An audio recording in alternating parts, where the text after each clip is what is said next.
بسم الله الرحمن الرحيم. الرحمن علم القرآن، خلق الإنسان علمه البيان. الشمس والقمر بحسبان، والنجم والشجر يسجدان. والسماء رفعها ووضع الميزان، ألا تطغوا في الميزان. وأقيموا الوزن بالقسط ولا تخسروا الميزان. والأرض وضعها للأنام، فيها فاكهة والنخل ذات الأكمام، والحب ذو العصف والريحان. فبأي آلاء ربكما تكذبان؟ خلق الإنسان من صلصال كالفخار، وخلق الجان من مارج من نار. فبأي آلاء ربكما تكذبان؟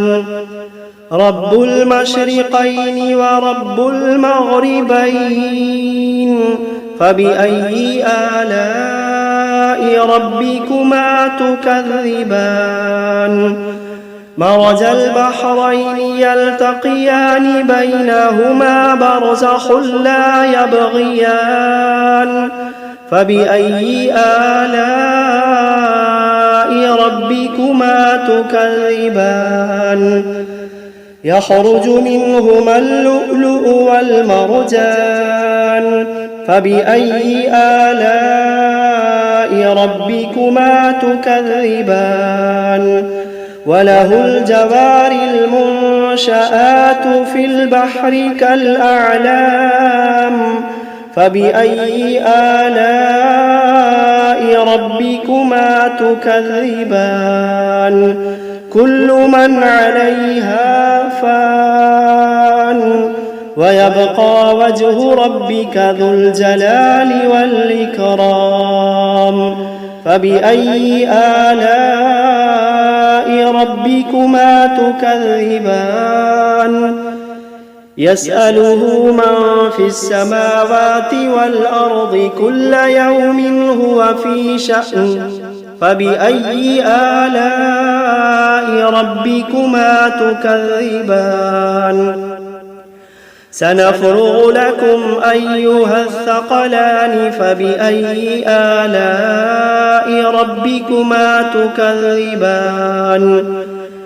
يا معشر الجن والإنس إن استطعتم أن تنفذوا من أقطار السماوات والأرض فانفذوا، لا تنفذون إلا بسلطان.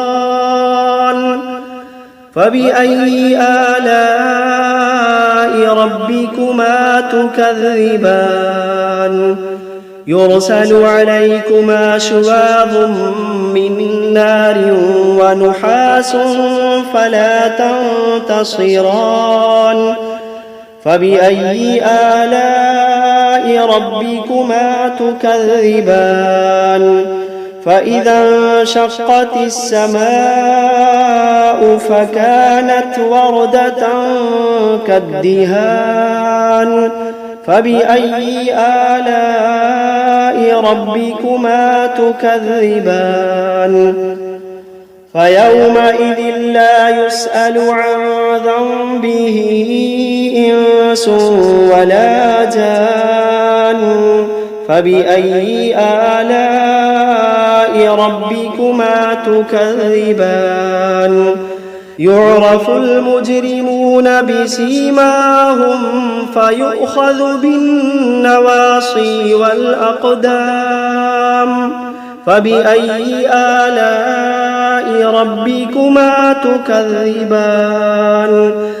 هذه جهنم التي يكذب بها المجرمون يطوفون بينها وبين حميم آن فبأي آلاء ربكما تكذبان ولمن خاف مقام ربه جنتان فبأي آلاء ربكما تكذبان ذواتا أفنان فبأي آلاء ربكما تكذبان فيهما عينان تجريان فبأي آلاء ربكما تكذبان فيهما من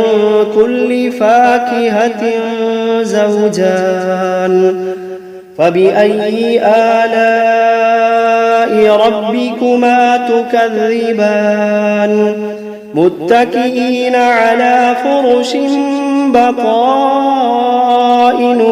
من استبرق وجنى الجنتين دان فبأي آلاء ربكما تكذبان فيهن قاصرات الطرف لم يطمثهن إنس قبلهم ولا جان فبأي آلاء ربكما تكذبان كأنهن الياقوت والمرجان فبأي آلاء ربكما تكذبان هل جزاء الإحسان إلا الإحسان فبأي آلاء ربكما تكذبان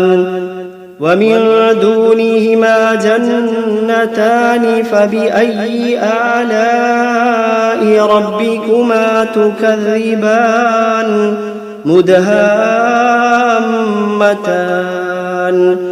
فبأي آلاء ربكما تكذبان فيهما عينان نضاختان فبأي آلاء ربكما تكذبان فيهما فاكهة ونخل ورمان فبأي آلاء ربكما تكذبان فيهن خيرات حسان فبأي آلاء ربكما تكذبان حور مقصورات في الخيام فبأي آلاء ربكما تكذبان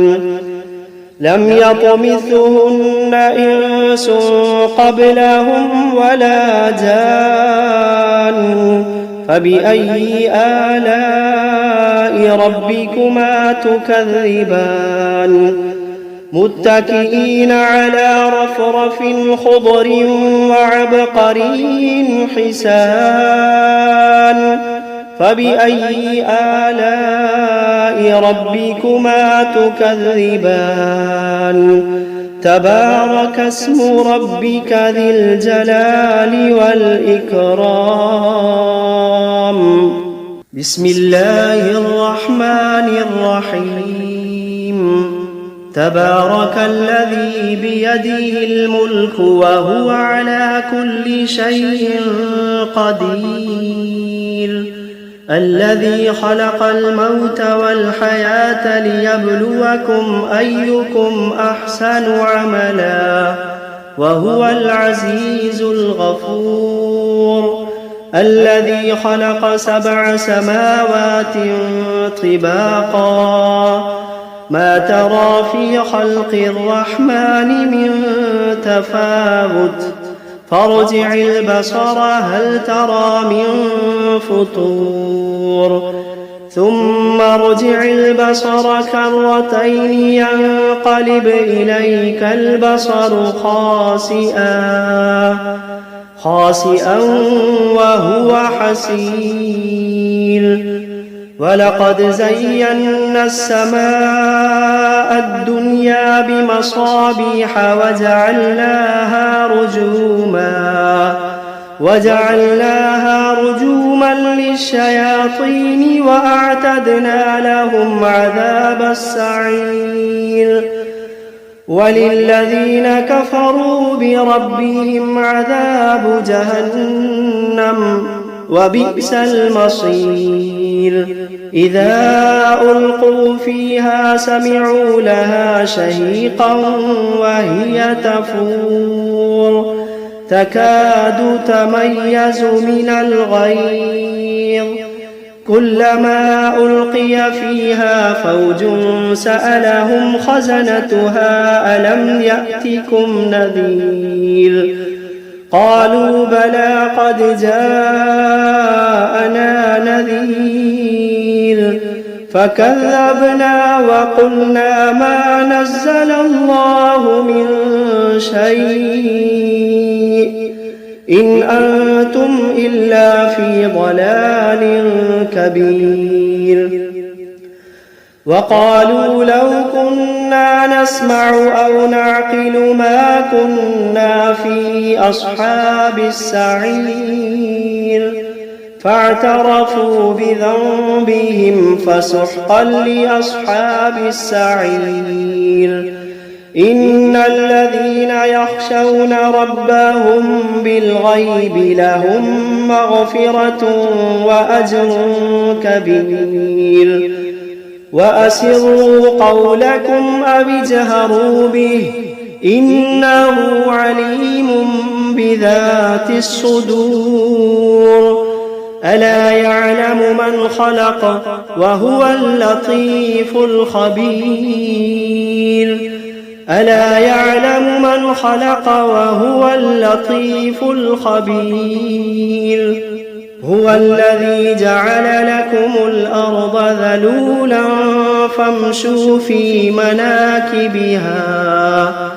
فامشوا في مناكبها وكلوا من رزقه وإليه النشور أأمنتم من في السماء أن يخسف بكم الأرض فإذا هي تمور أم أمنتم من في السماء أن يرسل عليكم حاصبا فستعلمون كيف نذير ولقد كذب الذين من قبلهم فكيف كان نكير أولم يروا إلى الطير فوقهم صافات ويقبضن ما يمسكوهن إلا الرحمن إنه بكل شيء بصير أمن هذا الذي هو جند لكم ينصركم من دون الرحمن إن الكافرون إلا في غرور أمن هذا الذي يرزقكم إن أمسك رزقه بل لجوا في عتب ونفور أفمن يمشي مكبا على وجهه أهدى أمن يمشي سويا على صراط مستقيم قل هو الذي أنشأكم وجعل لكم السمع والأبصار والأفئدة قليلا ما تشكرون قل هو الذي ذرأكم في الأرض وإليه تحشرون ويقولون متى هذا الوعد إن كنتم صادقين قل إنما العلم عند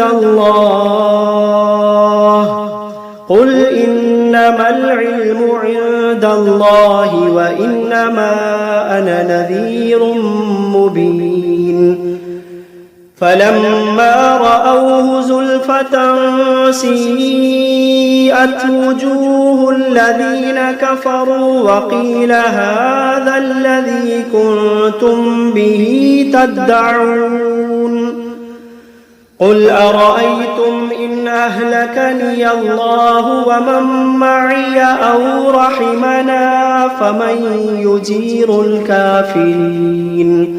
فمن يجير الكافرين من عذاب أليم قل هو الرحمن آمنا به وعليه توكلنا فستعلمون من هو في ضلال مبين قل أرأيتم إن أصبح ماؤكم غورا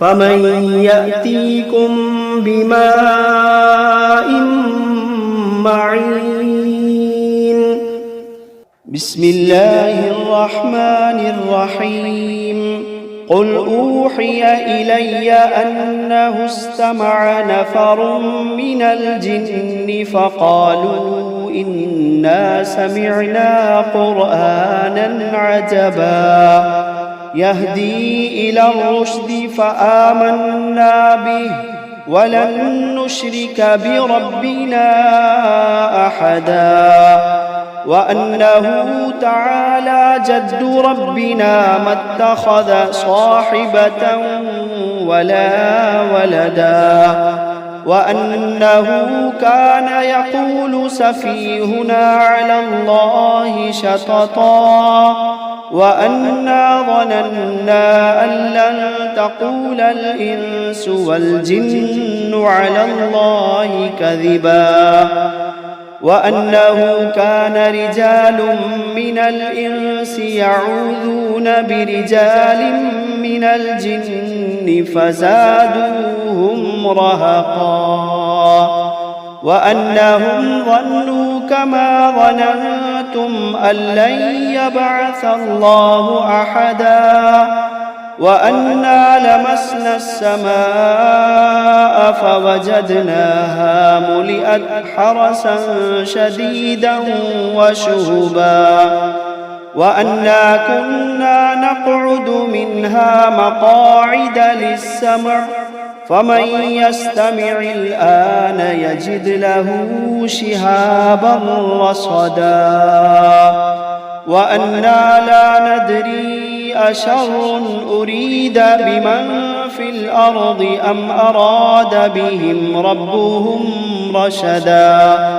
وأنا منا الصالحون ومنا دون ذلك كنا طرائق قددا وأنا ظننا أن لن نعجز الله في الأرض ولن نعجزه هربا وأنا لما سمعنا الهدى آمنا به فمن يؤمن بربه فلا يخاف بخسا ولا رهقا وأنا منا المسلمون ومنا القاسطون فمن أسلم فأولئك تحروا رشدا وأما القاسطون فكانوا لجهنم حطبا وأن لم استقاموا على الطريقة لأسقيناهم ماء غدقا لنفتنهم فيه ومن يعرض عن ذكر ربه يسلكه عذابا صعدا وأن المساجد لله فلا تدعوا مع الله أحدا وأنه لما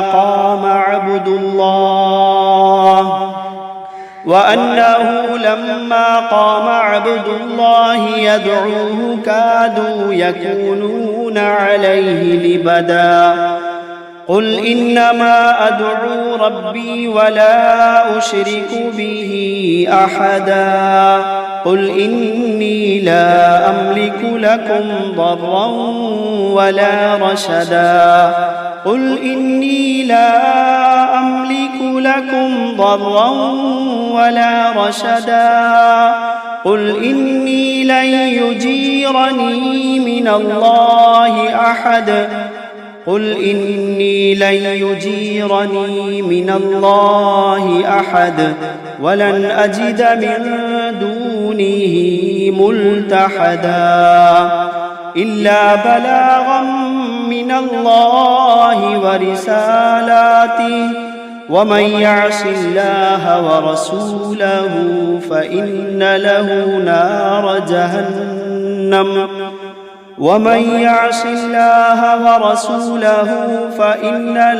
نار جهنم خالدين فيها أبدا. حتى إذا رأوا ما يوعدون فسيعلمون من أضعف ناصرا وأقل عددا.